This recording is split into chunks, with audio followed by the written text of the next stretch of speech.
ओम नमो भगवते वासुदेवाय नमः। प्रिय भक्तों, आज की कथा में आप जानेंगे कि जब युधिष्ठिर स्वर्ग पहुँचे तो पांडवों का हाल देखकर अचंभित क्यों रह गए। भक्तों, कहते हैं इस कथा को पूरा सुनने वालों पर भगवान कृष्ण की विशेष कृपा होती है। इसलिए भक्तों, आप इस कथा को पूर्ण भाव और निष्ठा के साथ पूरा अंत तक जरूर सुने और भगवान कृष्ण की कृपा और उनका आशीर्वाद प्राप्त करें। तो चलिए भक्तों, कथा को प्रारंभ करते हैं। भक्तों, यदुवंशियों के नाश की बात जानकर युधिष्ठिर को बहुत दुख हुआ। महर्षि वेदव्यास की बात मानकर द्रौपदी सहित पांडवों ने राजपाट त्याग कर परलोक जाने का निश्चय किया। श्री कृष्ण सहित पूरे यदुवंशियों के मारे जाने से दुखी पांडव भी परलोक जाने का निश्चय करते हैं और इस क्रम में पांचों पांडव और द्रौपदी स्वर्ग पहुंचते हैं, जहां द्रौपदी भीम, अर्जुन, सहदेव और नकुल शरीर को त्याग कर स्वर्ग पहुंचते हैं। वही युधिष्ठिर सशरीर स्वर्ग पहुंचते हैं। हालांकि उन्हें अपनी एक गलती के कारण कुछ समय नरक में भी बिताना पड़ता है। इस पूरे सफर में उनके साथ एक कुत्ता भी होता है। तो भक्तों, आइए अब विस्तार पूर्वक जानते हैं कि वह कुत्ता कौन था तथा पांडवों को स्वर्ग पहुंचने में किन किन कठिनाइयों का सामना करना पड़ा। भक्तों, नगर के बाहर निकलते ही जब द्वारिका समुद्र में डूब गई तो यह दृश्य देखकर सभी को आश्चर्य हुआ। अर्जुन यदुवंश की स्त्रियों व द्वारिका वासियों को लेकर तेजी से हस्तिनापुर की ओर चलने लगे। रास्ते में पंचनद देश में अर्जुन ने पड़ाव डाला। वहां रहने वाले लुटेरों ने जब देखा कि अर्जुन अकेले ही इतने बड़े जन समुदाय को लेकर जा रहे हैं, तो धन के लालच में आकर उन्होंने उन पर हमला कर दिया। अर्जुन ने लुटेरों को चेतावनी दी, लेकिन फिर भी वे नहीं माने और लूटपाट करने लगे। तब अर्जुन ने अपने दिव्य अस्त्र शस्त्रों का स्मरण किया, लेकिन उनकी स्मरण शक्ति लुप्त हो गई। अर्जुन ने देखा कि कुछ ही देर में उनकी तरकस के सभी बाण भी समाप्त हो गए। तब अर्जुन बिना शस्त्र के ही लुटेरों से युद्ध करने लगे, लेकिन देखते ही देखते लुटेरे बहुत सा धन और स्त्रियों को लेकर भाग गए। अस्त्रों का ज्ञान लुप्त हो गया, धनुष पर काबू नहीं चलता था, अक्षय बाण भी समाप्त हो गए। यह देखकर अर्जुन को बहुत दुख हुआ। जैसे तैसे अर्जुन यदुवंश की बची हुई स्त्रियों व बच्चों को लेकर कुरुक्षेत्र पहुँचे। यहाँ आकर अर्जुन ने वज्र श्री कृष्ण के पोते को इंद्रप्रस्थ का राजा बना दिया। रुक्मणी, सैव्या, हेमवती तथा जामवंती आदि रानियां अग्नि में प्रवेश कर गई। शेष वन में तपस्या के लिए चली गई। बूढ़ों, बालकों व अन्य स्त्रियों को अर्जुन ने इंद्रप्रस्थ में रहने के लिए कहा। वज्र को इंद्रप्रस्थ का राजा बनाने के बाद अर्जुन महर्षि वेदव्यास के आश्रम पहुँचे। यहाँ आकर अर्जुन ने महर्षि वेदव्यास को बताया कि श्री कृष्ण बलराम सहित सारे यदुवंशी समाप्त हो चुके हैं। तब महर्षि ने कहा कि यह सब इसी प्रकार होना था, इसीलिए इसके लिए शोक नहीं करना चाहिए। तब अर्जुन ने यह भी बताया कि किस प्रकार साधारण लुटेरे उनके सामने यदुवंश की स्त्रियों को हर कर ले गए और वे कुछ भी न कर सके। अर्जुन की बात सुनकर महर्षि वेदव्यास ने कहा कि वे दिव्य अस्त्र शस्त्र जिस उद्देश्य से तुमने प्राप्त किए थे वह पूरा हो गया, अतः वे पुनः अपने स्थानों पर चले गए हैं। महर्षि ने अर्जुन से यह भी कहा कि तुम लोगों ने अपना कर्तव्य पूर्ण कर लिया है, अतः अब तुम्हारे परलोक गमन का समय आ गया है और यही तुम्हारे लिए श्रेष्ठ भी है। महर्षि वेदव्यास की बात सुनकर अर्जुन उनकी आज्ञा से हस्तिनापुर आए और उन्होंने पूरी बात महाराज युधिष्ठिर को बता दी। यदुवंशियों के नाश की बात जानकर युधिष्ठिर को बहुत दुख हुआ महर्षि वेदव्यास की बात मानकर द्रौपदी सहित पांडवों ने राजपाट त्याग कर परलोक जाने का निश्चय किया। युधिष्ठिर ने युयुत्सु को बुलाकर उसे संपूर्ण राज्य की देखभाल का भार सौंप दिया और परीक्षित का राजाभिषेक कर दिया। युधिष्ठिर ने सुभद्रा से कहा कि आज से परीक्षित हस्तिनापुर का तथा वज्र इंद्रप्रस्थ का राजा है, अतः तुम इन दोनों पर समान रूप से स्नेह रखना। इसके बाद पांडवों ने अपने मामा वासुदेव व श्री कृष्ण तथा बलराम आदि का विधिवत तर्पण व श्राद्ध किया। इसके बाद पांडवों व द्रौपदी ने साधुओं के वस्त्र धारण किए और स्वर्ग जाने के लिए निकल पड़े। पांडवों के साथ साथ एक कुत्ता भी चलने लगा।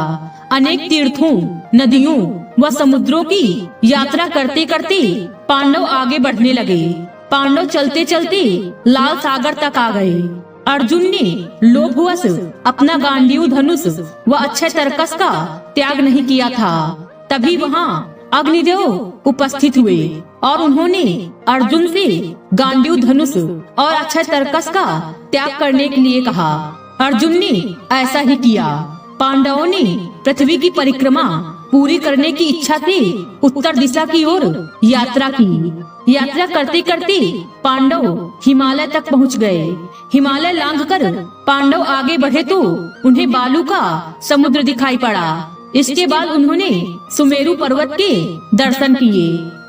पांचों पांडव, द्रौपदी तथा वह कुत्ता तेजी से आगे चलने लगे। तभी द्रौपदी लड़खड़ाकर गिर पड़ी। द्रौपदी को गिरा देख भीम ने युधिष्ठिर से कहा कि द्रौपदी ने कभी कोई पाप नहीं किया, तो फिर क्या कारण है कि वह नीचे गिर पड़ी। युधिष्ठिर ने कहा कि द्रौपदी हम सभी में अर्जुन को अधिक प्रेम करती थी, इसलिए इसके साथ ऐसा हुआ है। ऐसा कहकर युधिष्ठिर द्रौपदी को देखे बिना ही आगे बढ़ गए। थोड़ी देर बाद सहदेव भी गिर पड़े। भीमसेन ने सहदेव के गिरने का कारण पूछा तो युधिष्ठिर ने बताया कि सहदेव किसी को अपने जैसा विद्वान नहीं समझता था, इसी दोष के कारण इसे आज गिरना पड़ा है। कुछ देर बाद नकुल भी गिर पड़े। भीम के पूछने पर युधिष्ठिर ने बताया कि नकुल को अपने रूप पर बहुत अभिमान था, इसीलिए आज इसकी यह गति हुई है। थोड़ी देर बाद अर्जुन भी गिर पड़े। युधिष्ठिर ने भीमसेन को बताया कि अर्जुन को अपने पराक्रम पर अभिमान था। अर्जुन ने कहा था कि मैं एक ही दिन में शत्रुओं का नाश कर दूंगा, लेकिन ऐसा नहीं कर पाए। अपने अभिमान के कारण ही अर्जुन की आज यह हालत हुई है। ऐसा कहकर युधिष्ठिर आगे बढ़ गए। थोड़ी दूर आगे चलने पर भीम भी गिर गए। जब भीम ने युधिष्ठिर से इसका कारण पूछा तो उन्होंने बताया कि तुम खाते बहुत थे और अपने बल का झूठा प्रदर्शन करते थे, इसलिए तुम्हें आज भूमि पर गिरना पड़ा है। यह कहकर युधिष्ठिर आगे चल दिए। केवल वह कुत्ता ही उनके साथ चलता रहा। युधिष्ठिर कुछ ही दूर चले थे कि उन्हें स्वर्ग ले जाने के लिए स्वयं देवराज इंद्र अपना रथ लेकर आ गए। तब युधिष्ठिर ने इंद्र से कहा कि मेरे भाई और द्रौपदी मार्ग में ही गिर पड़े हैं, वे भी हमारे साथ चले, ऐसी व्यवस्था कीजिए। तब इंद्र ने कहा कि वे सभी पहले ही स्वर्ग पहुंच चुके हैं, वे शरीर त्याग कर स्वर्ग पहुंचे हैं और आप सशरीर स्वर्ग में जाएंगे। इंद्र की बात सुनकर युधिष्ठिर ने कहा कि यह कुत्ता मेरा परम भक्त है, इसलिए इसे भी मेरे साथ स्वर्ग जाने की आज्ञा दीजिए। लेकिन इंद्र ने ऐसा करने से मना कर दिया। काफी देर समझाने पर भी जब युधिष्ठिर बिना कुत्ते के स्वर्ग जाने के लिए नहीं माने, तो कुत्ते के रूप में यमराज अपने वास्तविक स्वरूप में आ गए। वह कुत्ता वास्तव में यमराज ही थे। युधिष्ठिर को अपने धर्म में स्थित देखकर यमराज बहुत प्रसन्न हुए। इसके बाद देवराज इंद्र युधिष्ठिर को अपने रथ में बैठाकर स्वर्ग ले गए। स्वर्ग जाकर युधिष्ठिर ने देखा कि वहाँ दुर्योधन एक दिव्य सिंहासन पर बैठा है, अन्य कोई वहाँ नहीं है। यह देखकर युधिष्ठिर ने देवताओं से कहा कि मेरे भाई तथा द्रौपदी जिस लोक में गए हैं, मैं भी उसी लोक में जाना चाहता हूँ। मुझे उनसे अधिक उत्तम लोक की कामना नहीं है। तब देवताओं ने कहा कि यदि आपकी ऐसी ही इच्छा है तो आप इस देवदूत के साथ चले जाइए, यह आपको आपके भाइयों के पास पहुंचा देगा। युधिष्ठिर उस देवदूत के साथ चले गए। देवदूत युधिष्ठिर को ऐसे मार्ग पर ले गया जो बहुत खराब था। उस मार्ग पर घोर अंधकार था। उसके चारों ओर से बदबू आ रही थी। इधर उधर मुर्दे दिखाई दे रहे थे। लोहे की चोंच वाले कावे और गिद्ध मंडरा रहे थे। वह असिपात्र नामक नरक था। वहाँ की दुर्गंध से तंग आकर युधिष्ठिर ने देवदूत से पूछा कि हमें इस मार्ग पर और कितनी दूर चलना है और मेरे भाई कहाँ हैं? युधिष्ठिर की बात सुनकर देवदूत बोला कि देवताओं ने कहा था कि जब आप थक जाएं तो आपको लौटा लाऊं। यदि आप थक गए हो तो हम पुनः लौट चलते हैं। युधिष्ठिर ने ऐसा ही करने का निश्चय किया। जब युधिष्ठिर वापस लौटने लगे तो उन्हें दुखी लोगों की आवाज सुनाई दी। वे युधिष्ठिर से कुछ देर वहीं रुकने के लिए कह रहे थे। युधिष्ठिर ने जब उनसे उनका परिचय पूछा तो उन्होंने कर्ण, भीम, अर्जुन, नकुल, सहदेव व द्रौपदी के रूप में अपना परिचय दिया। तब युधिष्ठिर ने उस देवदूत से कहा कि तुम पुनः देवताओं के पास लौट जाओ। मेरे यहाँ रहने से यदि मेरे भाइयों को सुख मिलता है तो मैं इस दुर्गम स्थान पर ही रहूंगा।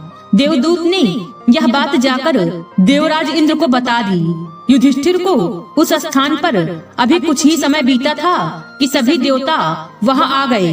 देवताओं के आते ही वहां सुगंधित हवा चलने लगी। मार्ग पर प्रकाश छा गया।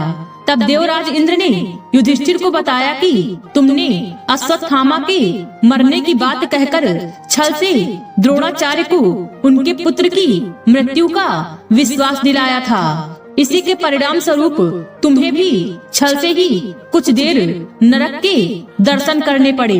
अब तुम मेरे साथ स्वर्ग चलो। वहाँ तुम्हारे भाई व अन्य वीर पहले ही पहुँच गए हैं। देवराज इंद्र के कहने पर युधिष्ठिर ने देव नदी गंगा में स्नान किया। स्नान करते ही उन्होंने मानव शरीर त्याग करके दिव्य शरीर धारण कर लिया।